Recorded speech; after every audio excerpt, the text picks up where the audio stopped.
चंद्रायण व्रत शास्त्रों में लिखित अत्यंत ही कठिन व्रत है। अमावस्या के बाद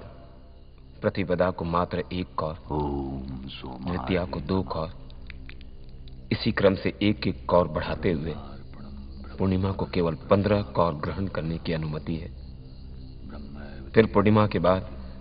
प्रतिपदा से एक एक कौर कम करना पड़ता है, अर्थात प्रतिपदा को 14, द्वितीया को 13 आदि।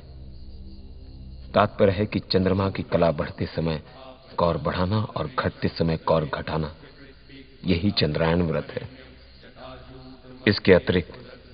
इस व्रत में और कुछ भी ग्रहण करने का विधान नहीं है। महेशं सुरेशं सुरारार्तिनाशं विभुं विश्वनाथं विभूत्यङ्गभूषं विरूपाक्षमिन्द्वर्कवह्नित्रिनेत्रं सदानन्दमीडे प्रभुं पञ्चवक्त्रं गिरीशं गणेशं गले नीलवर्णं कवीन्द्राधिरूढं गणातीतरूपं भवं भास्वरं भस्मनाभूषिताङ्गं भवानीकलत्रं भजे पञ्चवक्त्रं शिवाकान्तशम्भो शशाङ्कार्धमौले महेशानुशूलिं जटाजूटधारिणि त्वमेको जगद्व्यापको विश्वरूप प्रसीद प्रसीद प्रभो पूर्णरूप परमात्मानमेकं जगद्बीजमाद्यं निरीहं निराकारमोकारवेद्यं यतो जायते पाल्यते येन विश्वं तमीशं भजे लीयते यत्र विश्वं न भूमिर्न चापो न वह्निर्न वायुः न चाकाशमास्ते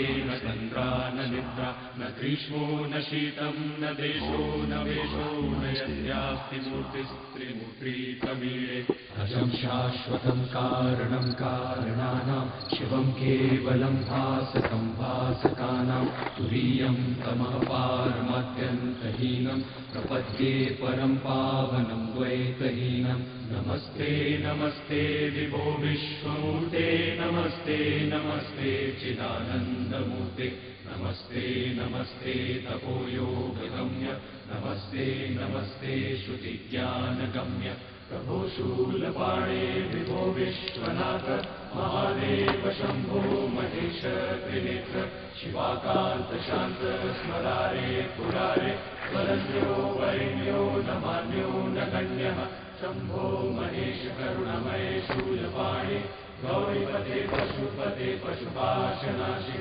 काशीपते करुणया जगदे सदेकस्त्वं हन्ति पाति विदधाति महेश्वरोऽसि तस्मै नमः परं कारणकारणाय दीप्तोज्ज्वलज्वलितपिङ्गललोचनाय नागेन्द्रहारकृतकुण्डलभूषणाय ब्रह्मेन्द्र विष्णुवरदाय नमः शिवाय श्रीमत्प्रसन्न शशिपन्नगभूषणाय शैलेन्द्रजापदनचुम्बितलोचनाय कैलाशमन्दरमहेन्द्रनिकेतनाय लोकत्रयार्तिहरणाय नमः शिवाय पद्मावतातमणिकुण्डलगोवृषाय कृष्णागरुप्रचुरचन्दनचर्चिताय भस्मानुशक्तविकचोत्पलमल्लिकाय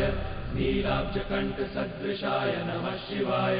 लम्बतसपिङ्गलजटामुकुटोत्कटाय दंष्ट्राकरालविकटोत्कटभैरवाय व्याघ्राजिनाम्बरधराय मनोहराय त्रैलोक्यनाथनमिताय नमः शिवाय दक्ष प्रजापति महामखनाशनाय क्षिप्रं महात्रिपुरदानवघातनाय ब्रह्मोरचितोरध्वगकरोटिनिकृन्तनाय योगाय योगिनमिताय नमः शिवाय संसार सृष्टिघटना परिवर्तनाय रक्षः पिशाचगणसिद्धसमाकुलाय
आपकी कृपा से आज